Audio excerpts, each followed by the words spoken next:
En este video vamos a trabajar con múltiplos y divisores. Ojalá que les sirva para terminar de aclarar dudas que pudieron surgir hasta el momento, o si no, que sirva para aprender otras formas de resolver un mismo ejercicio. En el primer ejercicio tenemos que calcular el mínimo común múltiplo entre 4 y 6.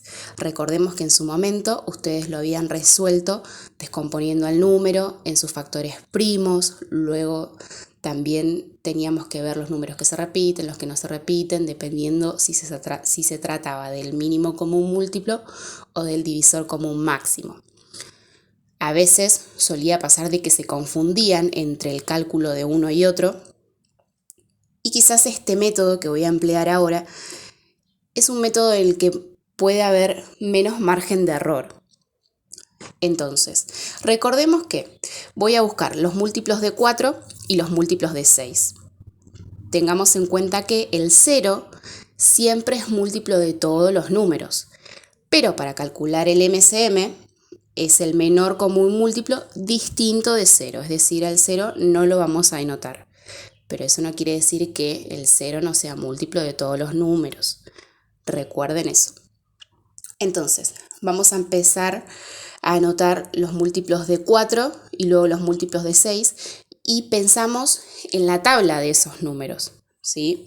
Entonces vamos a tener 4, 8, 12, 16, 20, 24, 28, 32 y puntos suspensivos.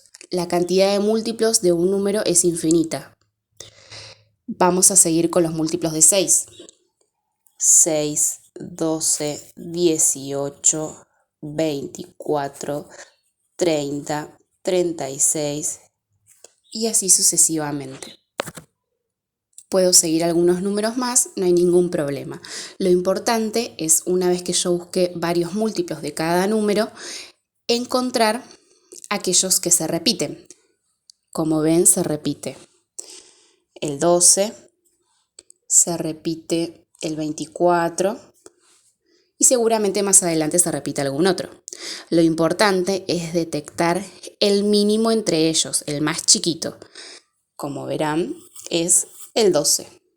Y ese es el mínimo común múltiplo entre 4 y 6. Ahora vamos al siguiente ejemplo. Vamos al divisor común máximo entre 3 y 6. Tengamos muy presente que un número siempre es divisible por 1 y siempre es divisible por sí mismo. Entonces vamos a poner el 1 y el 3. El número más chico yo particularmente lo pongo primero y el más grande al final, y después entre medio puede haber algún número o no. Entonces, el 3 va a ser divisible por 1, por 2 no, y por 3 sí. Recordemos cuándo un número es divisible por otro.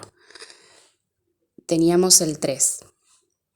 Cuando yo lo puedo dividir, habíamos dicho que el 1 es divisible, y 1 por 3 es 3 y me queda como resto 0. Esto es lo importante y la condición para que un número sea divisible por otro, ¿sí?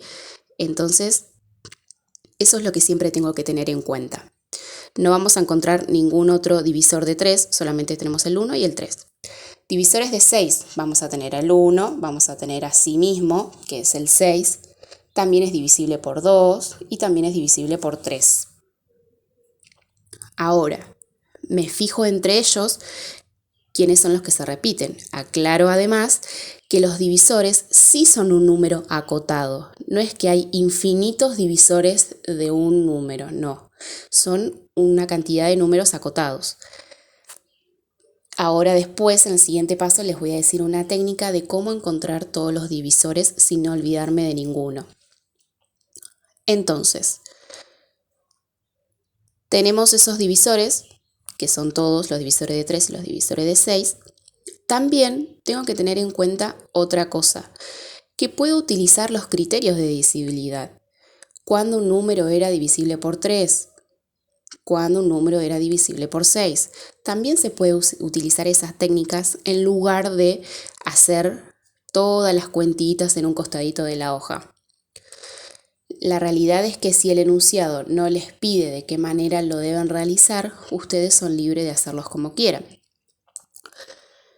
Entonces, para encontrar el divisor común máximo, lo que tengo que hacer es fijarme los valores en que se repiten. Ves que se repite el 1 y se repite el 3 en ambos. Ahora tengo que encontrar el valor máximo. Entre 1 y 3, el máximo obviamente es el 3.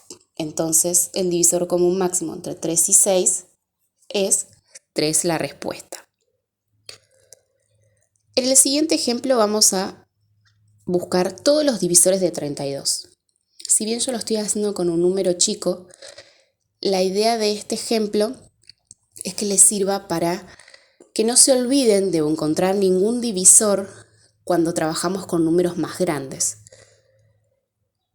Como les dije anteriormente, el 1 y sí mismo siempre son divisores del número en cuestión. Entonces, ponemos el 1 y ponemos el 32. En el medio puede haber otros números. ¿Qué cantidad de números va a haber? Entonces, lo que vamos a hacer es, al número que tenemos, con el cual empezamos a trabajar, lo vamos a dividir siempre por 2. Agarro el 3, 2 por 1 es 2, acá me sobra 1, bajo el 2, 2 por 6, 12, resto 0. Puede quedar 0 o no. Lo importante es lo siguiente, que los divisores van a ser 1, 32 y menores que 16. ¿Sí? Obviamente el 32 no es menor que 16, pero salvo estas dos excepciones, que las marco primero para no olvidarme de esos divisores importantes, que voy a ir haciendo, si yo soy de hacer las divisiones número por número, por ejemplo, 32 dividido 1, 32 dividido 2, 32 dividido 3, voy a hacer las divisiones hasta el 16 nada más, hasta dividirlo al número por 16. No voy a trabajar con números más grandes, es decir, no voy a hacer 32 dividido 17, 32 dividido 18. No, porque sería algo innecesario, ¿sí? Lo que sí nunca me tengo que olvidar es de agregar el número en cuestión como divisor, porque todo número es divisible por sí mismo. Entonces, de casualidad, en este ejercicio también nos dio 0 el resto. Entonces significa que 2 también es un divisor de 32. Entonces sigo buscando divisores de 32. Tenemos el 1, tenemos el 2, el 3 no lo es, porque cuando yo hago 32 dividido 3, me queda 3 por 1 es 3, acá va el 0, bajo el 2 no se puede dividir con el 3, entonces me quedó resto 2. Como esto no es resto 0, significa que el 32 no es divisible por 3. Entonces, el 3 no lo es, el 4 sí, el 5 no lo es, pero el 6 sí, el 7 no lo es, pero el 8 sí, el 9 no lo es, el 10 tampoco, el 11 tampoco, el 12, el 13, el 14, el 15 no lo es, pero el 16 sí. Entonces, después del 16 no sigo dividiendo por 17, por 18, porque sería algo innecesario, ya que este truquito nos indica hasta dónde tengo que dividir.